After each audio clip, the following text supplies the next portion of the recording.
Sunlight by the Albinocorn. Chapter 3. Sunset's alarm went off, and she slapped it until the sound stopped. She rose from her bed and stretched her arms out, yawning loudly. Aside from the odd taste in her mouth, she felt great. She rubbed the sleep from her eyes and pushed herself onto her feet. After sleeping for an entire day, she thought her muscles would be weak and stiff, but she felt incredibly limber. I knew it was nothing, Sunset smirked. She threw open the blinds and recoiled at the unholy light of the morning sun. An involuntary hiss escaped her lips, and she snapped the blinds shut. Okay, still sensitive to light. Noted. After the spots vanished from her eyes, Sunset wandered into her bathroom. Perhaps it was her imagination, but looking into the mirror, her face seemed a bit paler. Of course, she had been shivering under her covers for the last 24 hours. Her hair was a knotted mess, nothing a hot shower wouldn't fix. Speaking of hot showers, Sunset noted she was still particularly cold. Not freezing like yesterday, but enough for her skin to form goosebumps. A shower and maybe a bowl of soup for breakfast. The thought of food, however, made her stomach turn. All right, just a shower then. Sunset peeled off her fetid pajamas and stepped into the steaming curtain of water. While it drove the goosebumps away, she still felt cold deep inside. She swallowed some of the hot water to chase it away, but it only elevated the cold for a few seconds. Sunset ignored it and took to washing her hair and pulling the knots out of it. The water felt so soothing that, were it not for school starting in a half an hour, Sunset might have stayed in the shower all morning. She stepped out, dried herself off, and prepared for the day.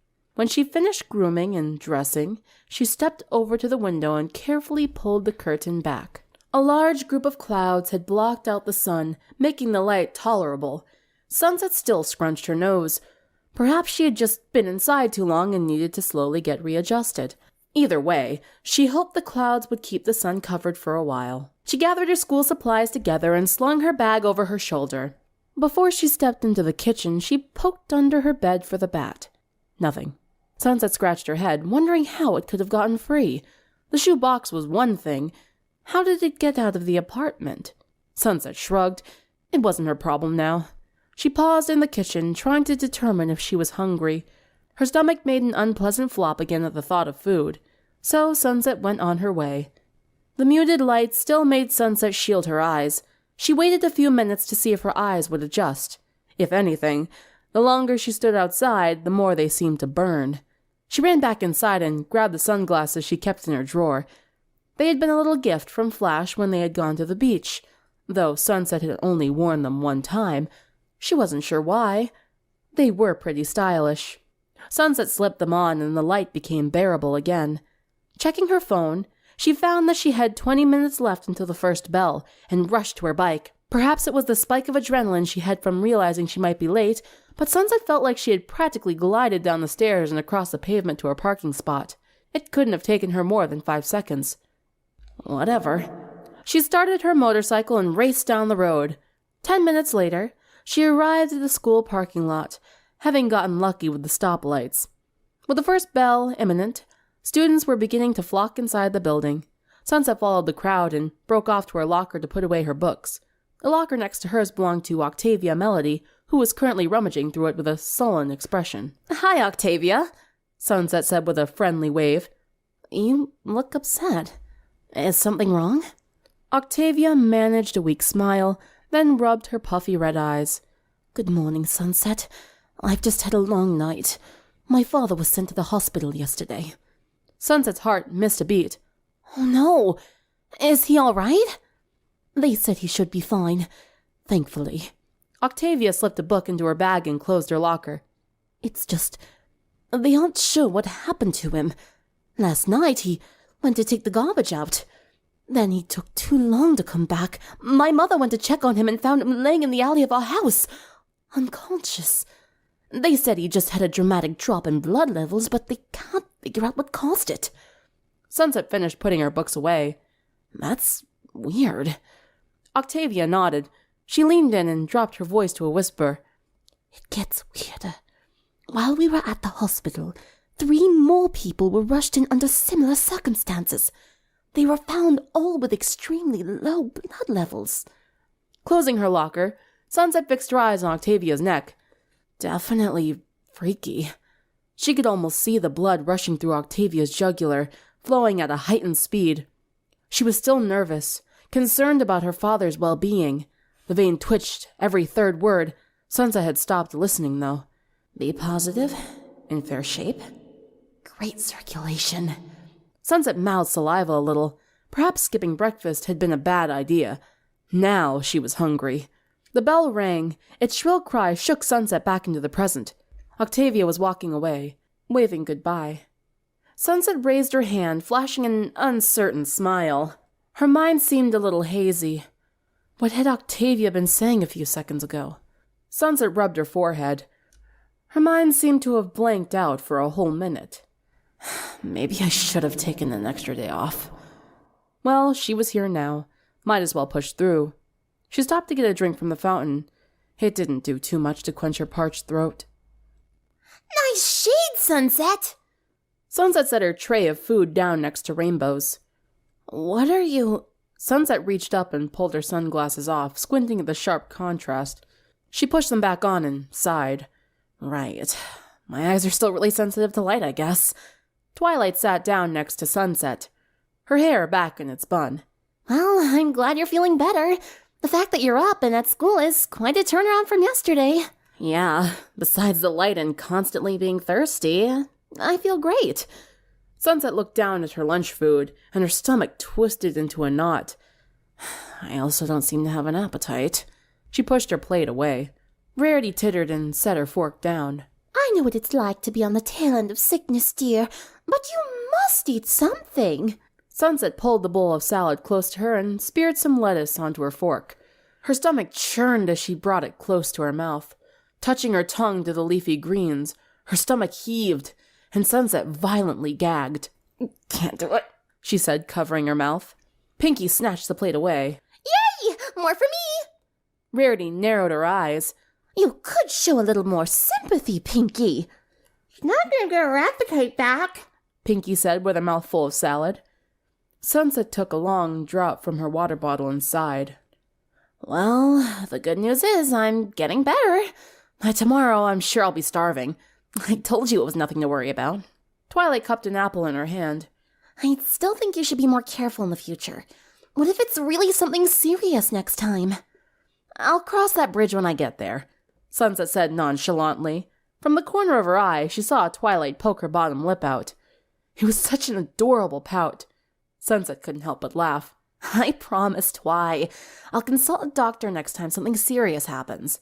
All right? Twilight took a bite of her apple and stared straight ahead instead of looking at Sunset, a splotch of pink on her cheeks. Sunset didn't know what it was, but Twilight seemed prettier than usual today. Sexy, even. The silkiness of her hair, the outline of her cheekbones, the shape of her intelligent eyes hidden behind those glasses. Sunset moved her eyes down to the base of Twilight's neck. Her heart rate was a little faster than normal, and some of the blood was still rising to her cheeks. 0 negative. Very rich. Surprisingly healthy for how little exercise she gets. But she eats pretty well. Sunset looked further down, licking her lips. They were hard to see, but Sunset knew Twilight had some slight curve to her body. Oh, how she'd love to sink her teeth into Twilight. And not just the neck. Are you sure you're not hungry, Sunset? Rainbow's mocking voice drifted into her ear.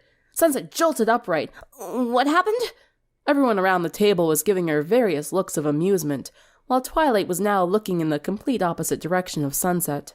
Rainbow stopped her giggles long enough to say, Well, I'm pretty sure you were mentally undressing Twilight. I was not. Sunset's cheeks burned. You were drooling? Sunset rubbed her hand across her mouth, mortified to find a line of spit. I was just zoning out. I wasn't even thinking about Twilight. Truth be told, she couldn't remember anything between her promise to Twilight and now. Regardless, thanks to Sunset's staring, there was an awkward wall between her and Twilight. She kept her back turned and continued taking tiny nibbles out of her apple. The silences stretched on. making the wall harder to mount with each passing second. The lunchroom chatter dissolved into static as Sunset racked her brain to find the words to save this situation. She clenched a fist under the table. Stupid Dash, making this worse than it already is. There was no way Sunset could save face now. Well then, embrace it, her conscience whispered. There's nothing wrong with liking Twilight. Who cares what they think? Sunset nodded to herself. Yeah, so what if I stared? Twilight's worth looking at. Sunset scooted closer to Twilight. Fine. I was staring at her. But I couldn't help it. She leaned in. I think you're very beautiful. Twilight slowly turned around, eyes filled with surprise. Really? Yes, really. Sunset got an exuberant thrill from this newfound confidence. Twilight looked down at her apple. I think you're beautiful too. Sunset couldn't help but grin. If she had known things would turn out this well, she would have told Twilight she was very beautiful a long time ago. Rainbow ruined the moment by loudly biting a carrot in half. So you two gonna kiss or what? Everyone around the table groaned. What? I'm just asking. As tempting as it was for Sunset to just grab Twilight and make out with her then and there, something in the back of her mind told her that now wasn't the right time. The bell ringing a moment later confirmed her feelings. The Rainbooms disembarked from the lunchroom and headed for their separate classes. Twilight gave Sunset a little extra wave as she departed. Sunset licked her lips, watching Twilight's retreating form. She shook her head as her mind started to grow hazy. Whoa, I really should get something to snack on. Too bad her favorite snack had gone off to class. With the school day concluded, the Rainbooms sat together on the stone wall that divided the parking lot from the school lawn.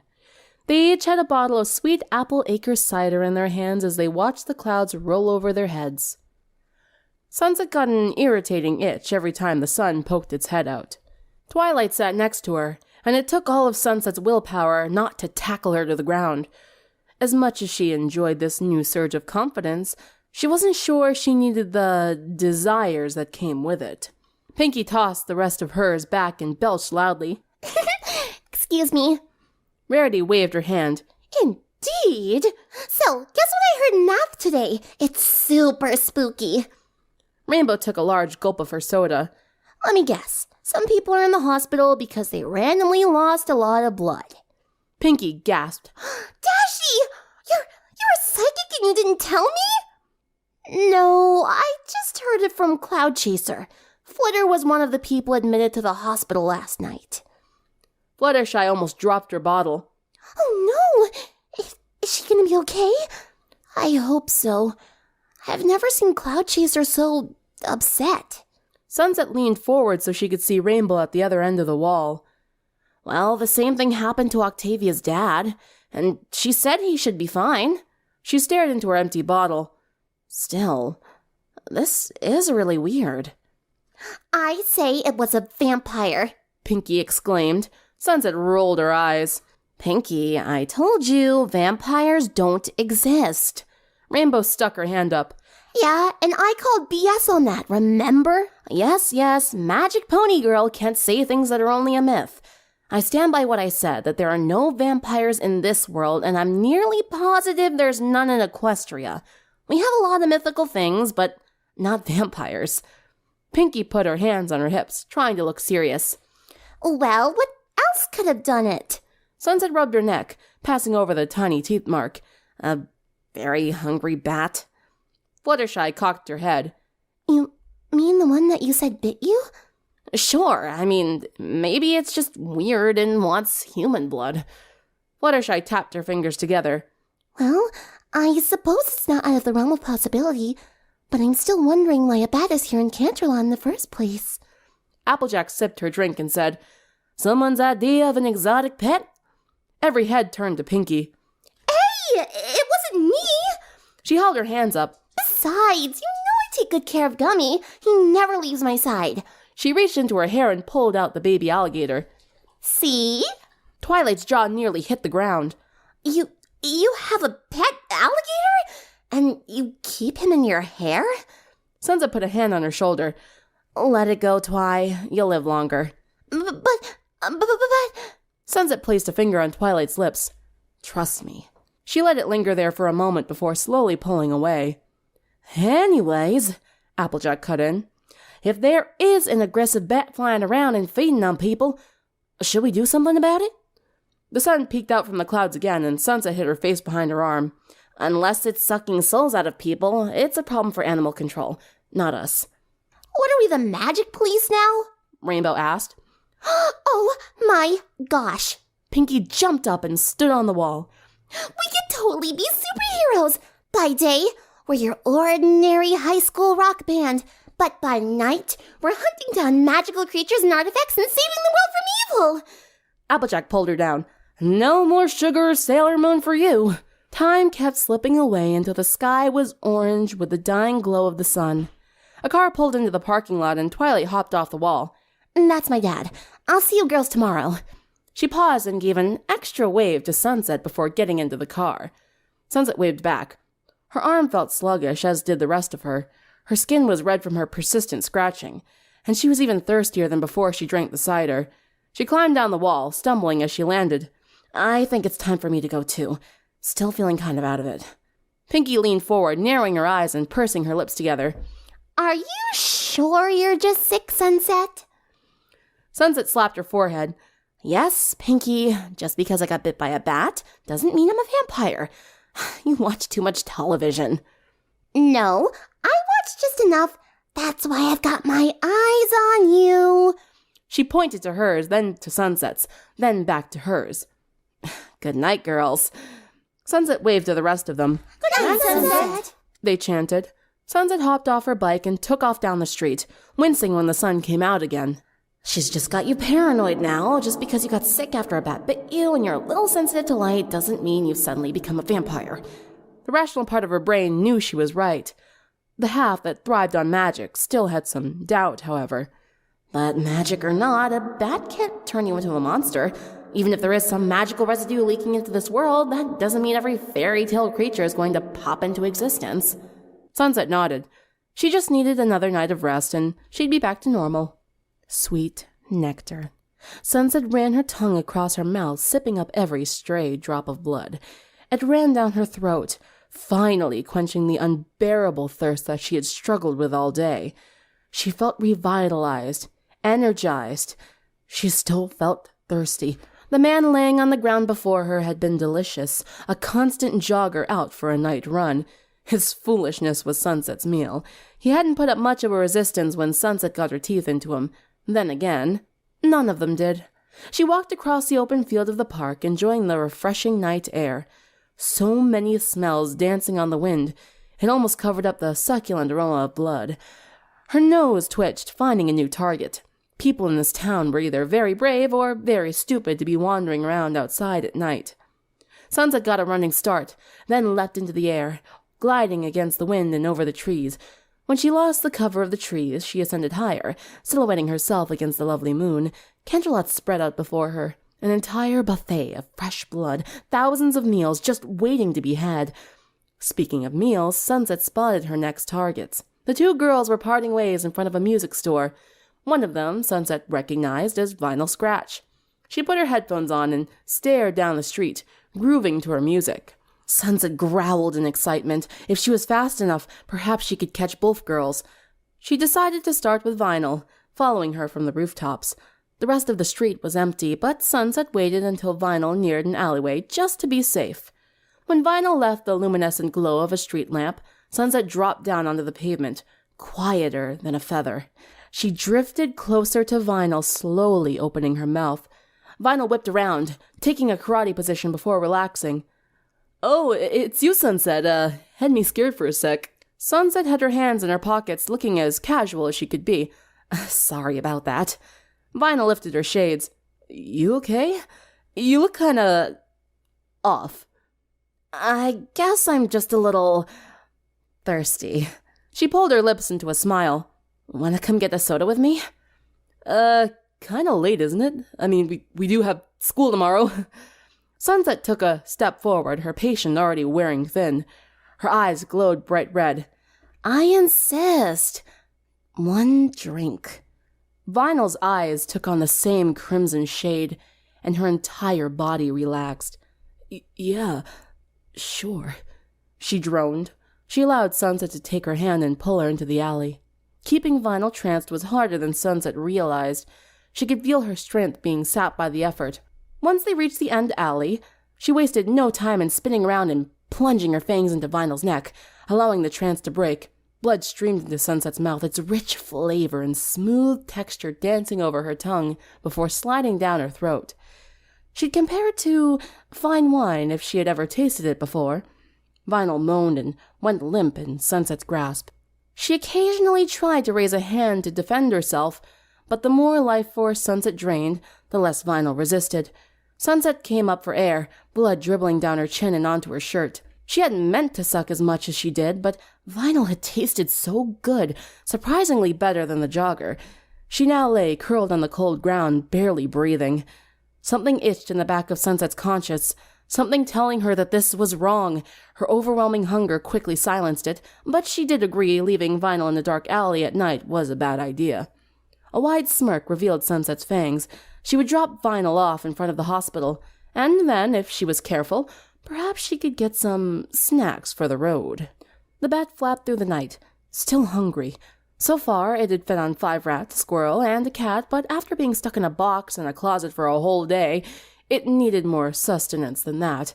If that red-headed creature hadn't gone out last night, it probably would still be stuck, flying around in her tiny living space. There was so much blood around it, but it couldn't get to any of it. It was locked away in those big buildings. And any time those weird tall things saw it flying through the air, they screamed and waved their limbs at it. It was so sick of feeding on tiny animals, though, it wanted a proper meal for once.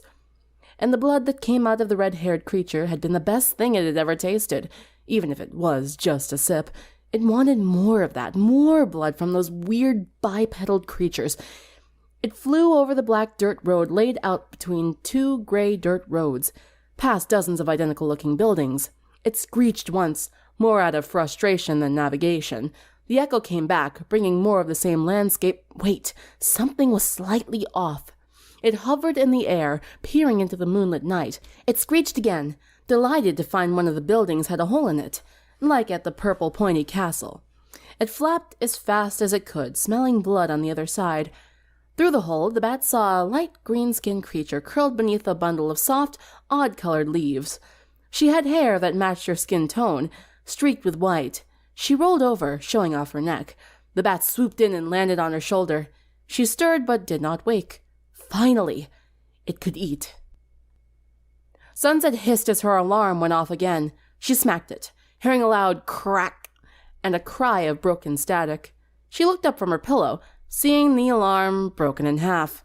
Crap! How'd I do that? She pushed herself up, surprised to see herself still dressed in her clothes from yesterday. Her mind was foggy, and her mouth tasted like copper. What did I do last night? She got out of bed and looked around her room. The curtains were still drawn, keeping everything drowned in darkness. She flipped the light on, wincing at the bright burst, but quickly adjusted her eyes. Something on her desk caught her attention. She drew closer, her heart rate skyrocketing as she made out what it was. How? When? What? Packets of blood were laid across her desk, some full, some empty.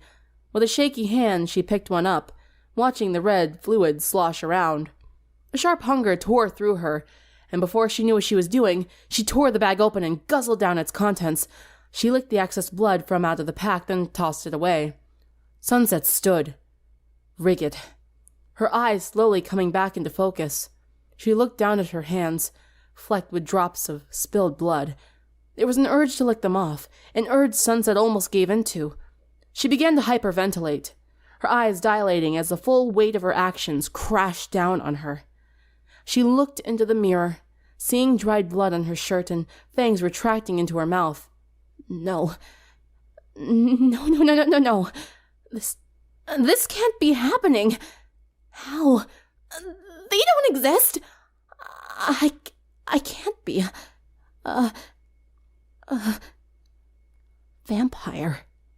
Hey everybody, it's Sunset Shimmer. I hope you enjoyed the story. Be sure to like and subscribe and hit the bell button to be updated of uploads. Thank you. Have a nice day or night. Especially night.